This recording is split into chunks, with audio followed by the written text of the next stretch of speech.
Oh, say, can you see a Pokemon that definitely doesn't know what a kilometer is? Proudly brandishing ignorance of such unfree units of measurement, today we've got Braviary, who hails from the Unova region. The region, of course, based on the United States of America. Since Braviary is based on the USA's iconic bald eagle, it is the most American Pokemon there is. It's arguably even more patriotic than the real bird, since its design is red, white, and blue. Legends of George Washington flying across the Delaware on its back aside, Braviary also has a regional form introduced in Pokemon Legends Arceus, and it's definitely got style, but you can just tell it doesn't fight for truth, justice, and the cheeseburger way. Today may not be the 4th of July, but it's the next best thing. We're going to dive into a historically accurate tale of how Braviary toppled the British with jazz, rock and roll, and action movies. And how does it not learn Explosion, Game Freak? Otherwise known as its history in the competitive scene. And so we ask, how good was Braviary actually?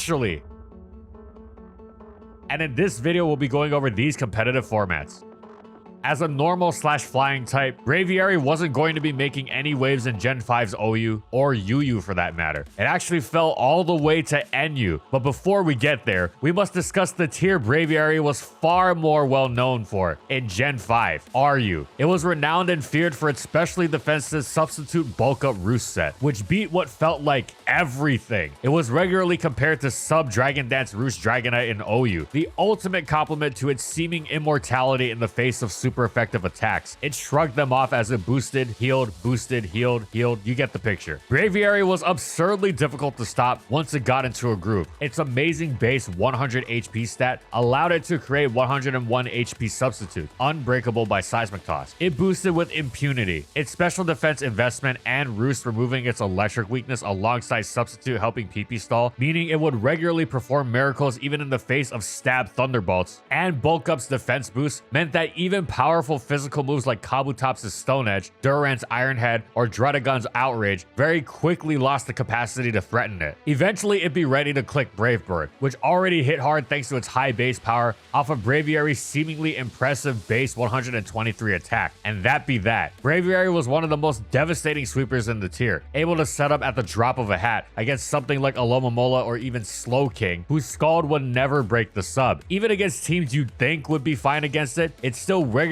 left opponents dumbfounded as it somehow shrugged off all their attacks and swept their entire team. It was as scary a sub rooster as any of them. It didn't need to use sub bulk up necessarily, as some players enjoyed choice band or even more experimental sets like Fighting Gem, which was seen in high level tournament play, faking a lock into Brave Bird, then unleashing a superpower for a KO against a Shell Smash Amistar, thinking it had safe setup. It was also a fierce physical attacker by virtue of Quillfish not wanting to intimidate it. Braviary's defiant ability would actually just make it stronger. However, sub bulk up was the Braviary set. Braviary's place in Aria was more than just a legitimate niche. It was one of the scariest Pokemon, full stop. As for the metagame that it was actually in, NU, Braviary was excellent as well. Its best set was, what else? Sub bulk up. It towered over the tier, dominating much of its competition with its stats. Imagine how difficult it was for RU's power level to take it down, and then imagine a much weaker tier attempting the same. It was downright brutal. The tier's complete lack of reliable hazard removal support and its stealth rock weakness were the only thing keeping Braviary from complete destruction, as maybe, just maybe, you'd be able to stop it before it got going. Not too likely, but it was as good as your chances were probably going to get. Braviary didn't have to run sub bulk up in NU either, of course. For more fast-paced teams, it offered more fast-paced options. Its Scarf variant was decent, as it made up for its lower speed with much stronger initial power that increased its revenge killing capability. However, the real gem in its alternate variant was its Choice Band set, offering its team one of the tier's hardest hitting wall breakers with Brave Birds and returns that instantly shattered nearly everything. What about Regirock? Wasn't that a serious roadblock when you couldn't stall it out with the sub bulk up roost trifecta? Nah, not at all. Braviary reveled in luring the big lug in and smacking it with superpower, leaving it unable to check the teammates Braviary loved opening the game up for, like Scarf Tauros. It was so good with these three moves, it hardly ever even bothered using U-turn, one of the best moves in the game. Sure, early game if rocks hadn't been set up, maybe, but Choice Band Braviary just wanted to be hitting hard and immediately. Overall, Braviary had an absolutely tremendous debut generation with how hard it rocked RU and NU alike.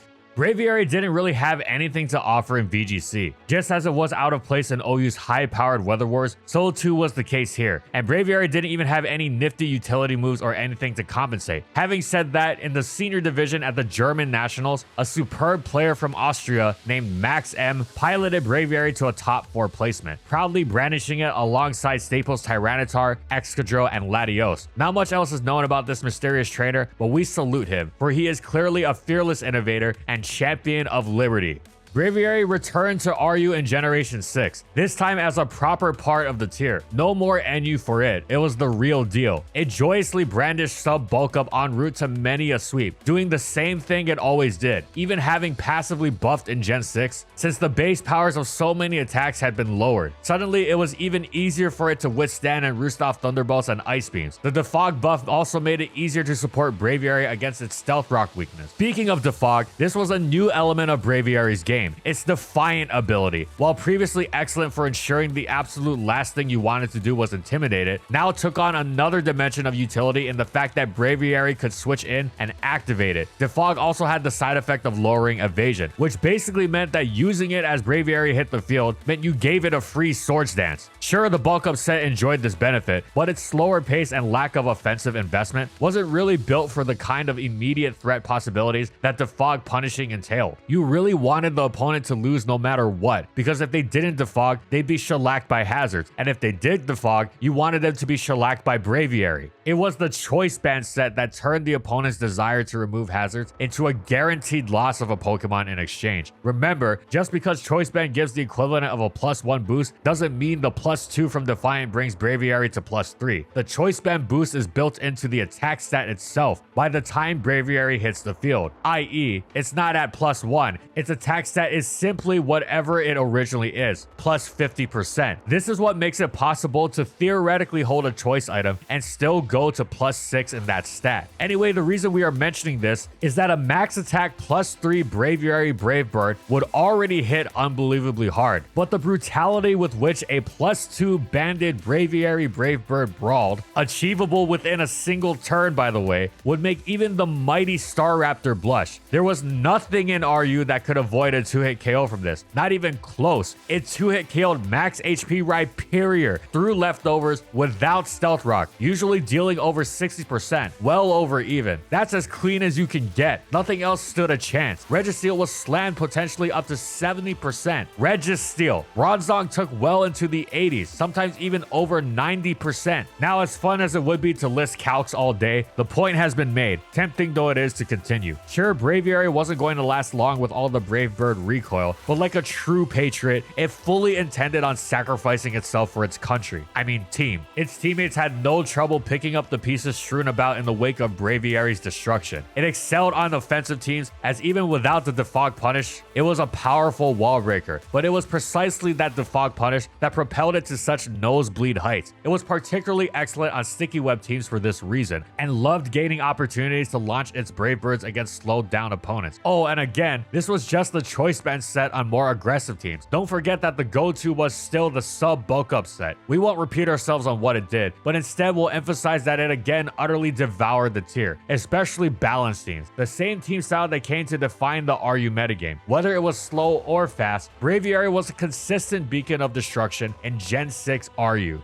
Power creep rendering Braviary's speed stat less impressive meant it returned to NU in Generation 7. There it was once again, what else? Excellent. As always, sub bulk up was there, doing sub bulk up things, mowing down entire teams that seemed like they were well guarded against it, spectacularly punishing defensive staples on balanced teams. But this time, there was another new element to Braviary's game, a new spin on its more offensive variant. It wanted to hit hard, punish the fog and all that jazz, but it wasn't going with the instant kamikaze approach of launching banded Brave Birds until it couldn't anymore. Now, with the immense power and flexibility offered by Z Crystals, Braviary began using a superb offensive bulk up set that combined its immense strength when invested offensively with Roost, enabling some of the hit-taking and especially longevity of its more defensive variant. It only needed Brave Bird and Superpower after all, and both attacks were excellent candidates for Z moves. Fighting Z was the go-to, as all-out pummeling would let Brave Bird slam its best checks, Felix, and Rhydon, especially after a bulk up. Plus, it gave Braviary Braviary a free turn of fighting coverage that didn't come with superpowers attack and defense dropping drawback. This gelled beautifully with Bulk Up's defensive properties too. Revenge killing Braviary with physical attacks was immensely difficult, and the tier's most popular option, Scarf Passimian, would see its close combats bounce off. On the other hand, the stab power of Flynium Z turning Brave Bird into Supersonic Sky Strike was really something to behold, especially because it was free of recoil. Either way, it was a choice between two amazing options. Braviary was especially threatening in NU because it was a physical attacker that couldn't be played around by All Reliable, the catch-all, the blanket check, Intimidate, which was a big deal in a tier where everyone's favorite cat, Incineroar, was used for this very purpose, and yet it couldn't switch into Braviary at all for fear of setting off Defiant and turning Braviary into even more of a monster. Braviary was a Pokemon that demanded its opponents tread lightly in general. Even something like Decidueye or Golbat having to defog was going to be an impossible choice, as they desperately needed to get rid of hazards, but doing so would have a boosted Braviary bearing down on them, as if they were threats to justice and liberty itself. Braviary excelled once again in Generation 7.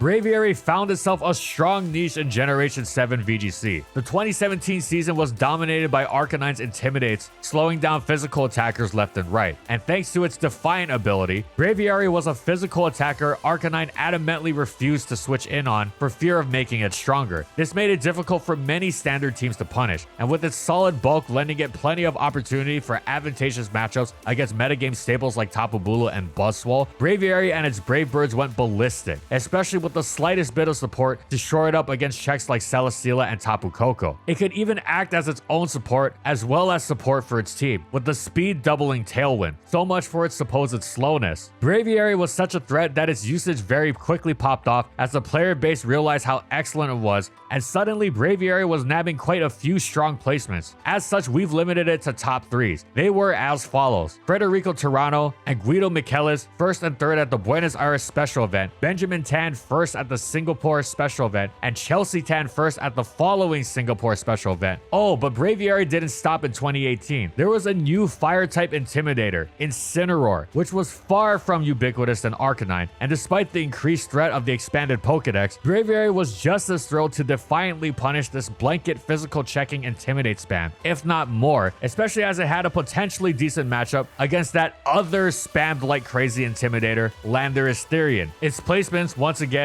limited to top 3s. Kevin Swastek, third at the Toronto Regionals, Marco Nguyen, first at the Hong Kong Regionals, and Jamie Dixon, third at the Sheffield Regionals. Sadly, Braviary wasn't quite up to snuff to continue with the restricted Pokemon running around in 2019, but it was still a great Pokemon with its first dive into serious VGC play. Braviary received some superb buffs in Generation 8. Yeah, losing Z moves was unfortunate, but these new additions made up for it. First, it got close combat as an upgrade over superpower. Yeah, the special defense drop was unfortunate, but with the alternative being an attack drop, it was a no-brainer. This served to make Braviary far more threatening with an increase in spammability of such a great coverage move, Staraptor style. It also, like every other Stealth Rock Week Pokemon, loved the addition of heavy-duty boots, enabling its threat level greatly. It actually started out in UU at its earliest point in the generation, because you know what is more absurd than a sub-bulk up Braviary? A Dynamax sub-bulk up Braviary. The speed boost it got from Max Airstream, which was unbelievably hard-hitting stab, of course, catapulted its bulk up threat to levels so stupefying it boggled the mind. It absolutely dominated the metagame. Plus, you could try to run specific counters like Doublade all you wanted. It just took Braviary slapping on Shadow Claw and you were done. Of course, Dynamax didn't last, and thus neither did Braviary's tenure in UU. It dropped to RU, where it remained throughout the Isle of Armor. In addition to the Choice Band set's beautiful defog punishing capabilities, it adopted a bulk up roost set that was a sort of hybrid between the bulk of the old substitute variant and the hard-hitting coverage of the Gen 7 Z move user, with huge investment in HP alongside heavy-duty boots lending it bulk, while also using significant attack investment and close combat in the last slot to ensure it threatened as much of the tier as possible. This became Braviary's new flagship set. Band was brutal, Scarf Morph was a solid cleaner, but it was once again with Bulk Up and Roost that Braviary was at its most consistent, especially since Boots now meant it didn't need to rely on teammates to support its Stealth Rock weakness. Sure, it missed leftovers, but it wasn't trying to be the ultimate hit-taking machine like sub Bulk Up used to be, though it really was quite excellent at the task even without the passive healing. This blend of approaches helped Braviary forge a path forward in this new era, landing it a consistent place in the metagame as it provided a useful balance of bulk and power valuable for bulky offense teams. And then the Crown Tundra came along, power creep arrived in mass, and Braviary returned to NU. It took its new bulk up set there and continued to thrive. It had some notable problems though. While a great Pokemon, it could sometimes be annoyed by how the Pokemon that checked it would often be paired together, making it difficult to progress into such structures. With the popularity of Aerodactyl, Heliolisk, Diancie, and Rotom-Mow, as well as Mudsdale and its Toxic, Braviary could be left frustrated. Some players preferred more splashably consistent setup threats like Toxicroak and Silvally Ground. Having said that, those concerns were valid, but even those iffy on Braviary wouldn't deny its incredible potential to be one of the most dangerous Pokemon around. Its checks were annoying, sure, but they were nothing Braviary couldn't handle with good play and support. None of the non-Mudsdale checks really enjoyed switching into close combat, for instance. Yes, Braviary was more on the high maintenance side, and thus it slipped into quote-unquote niche territory, at least relative to its previous high points, but as far as niche Pokemon go, it was superb, and there's no terror like that of a forgotten monster like Braviary Unleashed, and so Generation 8 was solid for it overall. In 2020, Arcanine returned to the forefront as the intimidator du jour, and Braviary returned in kind as one of its best punish options. As in singles, it was an excellent Dynamaxer, with max airstream striking fear into just about everything, and its bulk raising to titanic proportions, even independent of Dynamax. Though it was a solid hit taker, and its threat was increased by being able to close combat flying resistant rocks and steels like Tyranitar and Excadrill, as opposed to its previous option of the attack dropping superpower. Its notable placements include Alex Soto and Florian von Hoyndonk, 2nd and 8th at the Bochum Regionals, Justin Miranda Radbird, 1st place in the junior division of the Dallas Regionals, Sam Lim and Elio Stone, 3rd and 7th at the Perth Regionals, but sadly Braviary was unable to handle the increased Pokedex of 2021, and let alone 2022, and so it disappeared for the rest of Generation 8 VGC. Still, not at all bad for what it was, Arcanine's nemesis.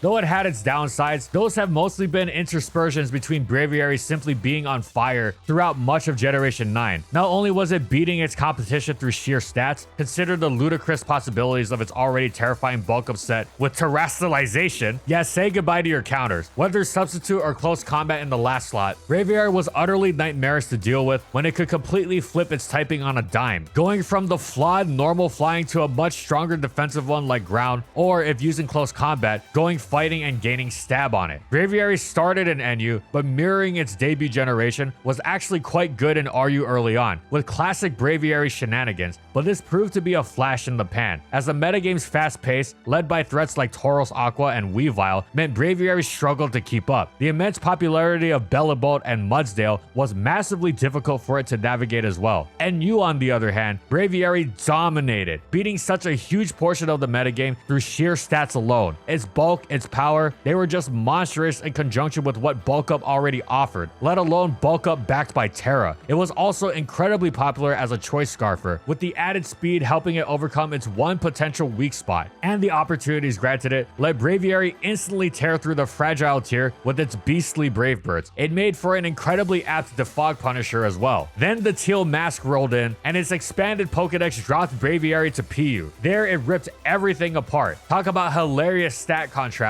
relative to its surroundings, and the sheer haplessness of so-called checks like Weezing and Orthworm in the face of Braviary terrestrializing before them. Yes, it had checks like Rotom and Electros, and its special defense was not so mind-blowing as to shrug off the tier's stronger special sluggers in Farigiraf and Clawitzer, but the fact remained that, despite having checks, Braviary was taking being in PU as a chance to recreate the episode of It's Always Sunny in Philadelphia where Mac and Charlie beat up a bunch of kids. It felt hilariously out of place in the tier, yet its power forest was so deliriously satisfying. This only lasted until the next DLC though. The Indigo Disc came around and the power creep was so bad that Braviary, by now a longtime crusher of the lower tiers, fell out of PU and became untiered. It went from thrashing the meta to being thrashed by it, and there were no more official tiers for it to fall to. But all was not lost for the Braviary line, for Hisuian Braviary, or Braviary H, was also an excellent Pokemon. It was a far cry from the physical normal flying bird we all knew and loved. It more so, at least to our minds, resembled some Lovecraftian hybrid of Lugia and Xatu that hit incredibly hard or something. A psychic flying type, it had significantly lower speed and slightly lower defenses, but not much higher HP. Most significantly, its focus was now on special attack, boasting a strong base 112, which gets a lot scarier if you take into account its sheer force ability, which doesn't just boost moves with secondary effects in exchange for removing the secondary effects. An amazing exchange, already absolutely worthwhile, but also removes life orb recoil for effective moves, letting it hit even harder without drawback. This would have been scary enough with one powerful stab move, Psychic, but Braviary H also wielded Hurricane, which became obscenely powerful, a delete button of a move if there ever was one. Oh, and for coverage, it had the superb sheer force boosted Steel Scorching Heat Wave. But what about its poor speed? Well, one agility and that be fixed. Braviary H had a similar trajectory to its Unovan counterpart. It started off in RU after its release in Pokemon Home, though there it was part of the metagame proper. It was crushingly strong, but its lack of a defensive utility held it back. Sometimes it'd run Tinted Lens as its ability, so it could bypass resist with its stabs while being able to circumvent Stealth Rock with heavy duty boots. However, Sheer Force Life Orb was where it showed. Its eventual drop to NU bore similar results. Like in RU, it didn't last too long as its explosive strength was difficult to consistently make use of. Once it hit PU though, it was off to the races. It blasted the tier apart so badly, it was gone within a week. Such a low tier dealing with such high levels of power was understandably ridiculous. To give you some references, Braviary H's Hurricane hit much harder than that most feared attack of longtime Uber and fellow Sheer Force abuser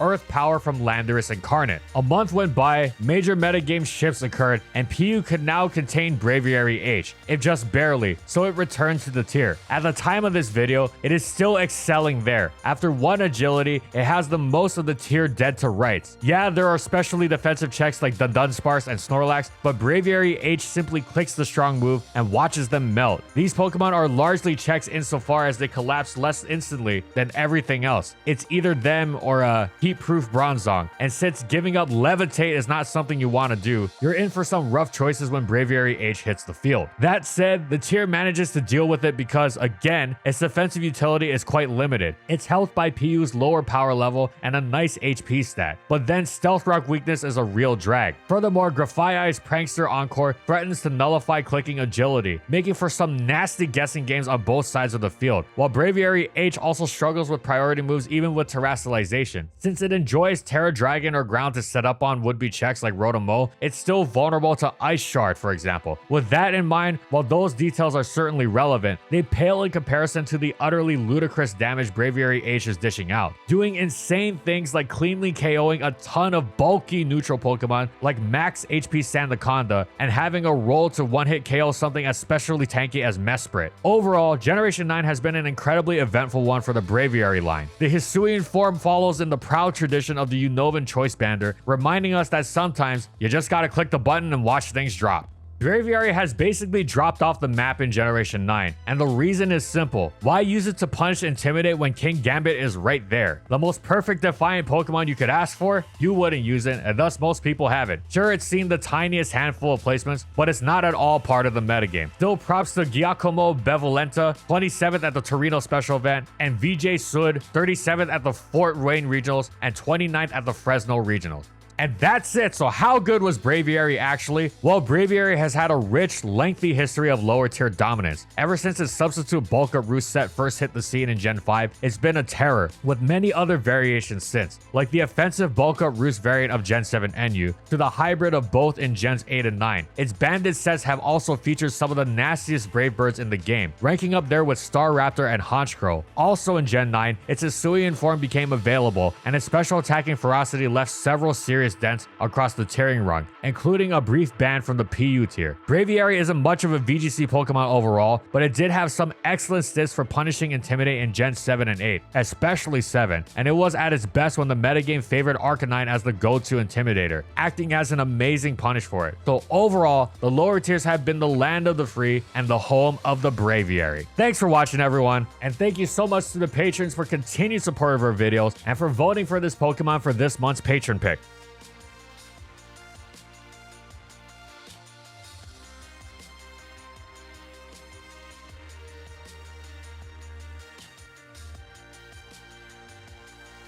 And thank you so much to our Platinum tier patrons. Thank you so much to Raven Daytona Ring, Sorazan Croxon, Stoneface Colin, Bingleton, Ray, Daniel Isbeast, Glitcherton, Alex Sabo, Funky, and Chika Chihyo for their support of our videos. And as always, if you like the video and you want to see more, be sure to subscribe to False Swipe Gaming for more weekly Pokemon content. And in the comments, I want to know, what do you think about competitive Braviary? How would you buff it to have it go to OU or something? Whatever it is, let us know in the comments. And follow my crew on these social media platforms. And that's all I got. See you next time, everyone.